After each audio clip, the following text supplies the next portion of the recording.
वित्त मंत्री निर्मला सीतारमण जब आम बजट पेश करने संसद पहुंची तो उनकी साड़ी ने ही बिहार के लिए घोषणाओं की बारिश के संकेत दे दिए थे। साथ ही आपको पूरी गणित समझाते हैं कि इन घोषणाओं से होने वाले बिहार विधानसभा चुनावों में क्या असर देखने को मिल सकता है। दरअसल निर्मला सीतारमण ने मधुबनी पेंटिंग वाली साड़ी पहनी थी। कुछ महीने पहले जब वो बिहार आई थी तब पद्मश्री दुलारी देवी ने उन्हें ये साड़ी तोहफे में दी थी। हालांकि बजट के दिन बिहार की झलक सीतारमण की साड़ी तक ही सीमित नहीं थी, बल्कि उनके भाषण में कई बार बिहार का जिक्र आया। आपको बता दें, बिहार में कुछ महीनों बाद ही विधानसभा चुनाव होने वाले हैं। ऐसे में बजट में बिहार को खास तरजीह देना विपक्ष इसे बीजेपी की रणनीति बता रहा है।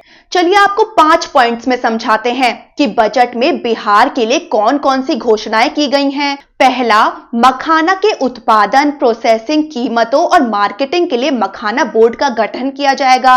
दूसरा, आईआईटी पटना में हॉस्टल और बुनियादी ढांचे का विस्तार किया जाएगा। तीसरा, बिहार में राष्ट्रीय खाद्य प्रौद्योगिकी, उद्यमिता और प्रबंधन संस्थान की स्थापना होगी। चौथा, पटना एयरपोर्ट का विस्तार किया जाएगा और बिहटा में एक ब्राउनफील्ड एयरपोर्ट की स्थापना होगी। ग्रीनफील्ड हवाई अड्डों की सुविधा विकसित की जाएगी। पांचवा, मिथिलांचल में पश्चिमी कोसी नहर परियोजना के लिए वित्तीय सहायता दी जाएगी, जिससे 50,000 हेक्टेयर से ज्यादा जमीन पर खेती करने वाले किसानों को लाभ मिलेगा। वहीं तेजस्वी यादव ने इस बजट को जुमलेबाजी करार दिया है। उनका कहना है कि सब कुछ गुजरात को मिला है। तेजस्वी का कहना है कि केंद्र सरकार ने राज्य के साथ सौतेला व्यवहार किया है। गांव ग्रामीणों के लिए एक छलावा है। मुख्यमंत्री नीतीश कुमार पर निशाना साधते हुए तेजस्वी यादव बोले, नीतीश कुमार बिल्कुल अचेत अवस्था में है और थाली पीट रहे हैं। मुख्यमंत्री नीतीश कुमार से जब पूछा जाता है कि विशेष राज्य का दर्जा कब मिलेगा तो कुछ बोलते नहीं हैं। वहीं कुछ जानकार भी बिहार को लेकर हुई इन घोषणाओं को छलावा कह रहे हैं। उनका कहना है कि इस बजट से बिहार के लोगों के जीवन में कोई परिवर्तन नहीं आने वाला। कृषि, शिक्षा, स्वास्थ्य पर कोई निवेश नहीं है। आईआईटी का विस्तार एक रेगुलर प्रक्रिया है। मखाना किसानों को जीआई टैग मिला, लेकिन इसका फायदा किसानों को नहीं मिला। ऐसे में मखाना बोर्ड बनने से क्या होगा? ये सवाल किए जा रहे हैं कि परिवर्तन तो तब होता जब बिहार को स्पेशल पैकेज मिलता। अभी तो बिहार लेबर बास्केट है और वही बना रहेगा।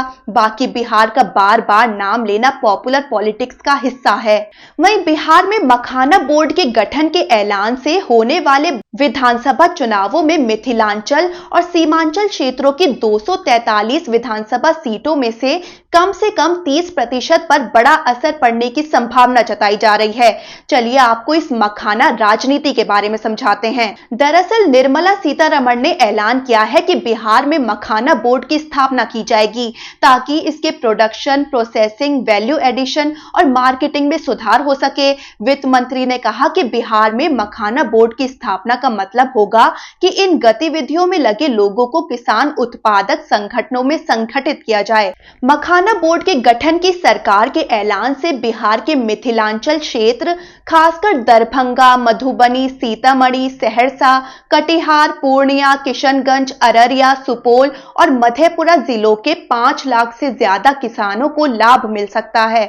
दिलचस्प बात यह है कि बिहार में मखाना का उत्पादन करने वाले ज्यादातर क्षेत्र एनडीए का गढ़ हैं और इनका प्रतिनिधित्व बीजेपी और जेडीयू के सांसद करते हैं। ये साफ संकेत है कि राज्य में मखाना बोर्ड स्थापित करने की घोषणा से मिथिलांचल और सीमांचल क्षेत्र में होने वाले विधानसभा चुनाव में एनडीए का वोट बैंक मजबूत होगा। बिहार में 243 विधानसभा क्षेत्रों में से लगभग 72 सीटें मिथिलांचल और सीमांचल क्षेत्रों में आते हैं, जो मखाना की खेती का केंद्र है। इसलिए इस क्षेत्र के लोगों की आर्थिक उन्नति पर ध्यान केंद्रित किया जा रहा है, खासकर उन लोगों के लिए जो मखाना की खेती के व्यवसाय में हैं। और इस तरह राज्य में चुनाव होने पर चुनावी लाभ उठाया जा रहा है। अब देखना होगा बजट में वित्त मंत्री के ऐलान से एनडीए को कितना फायदा होता है।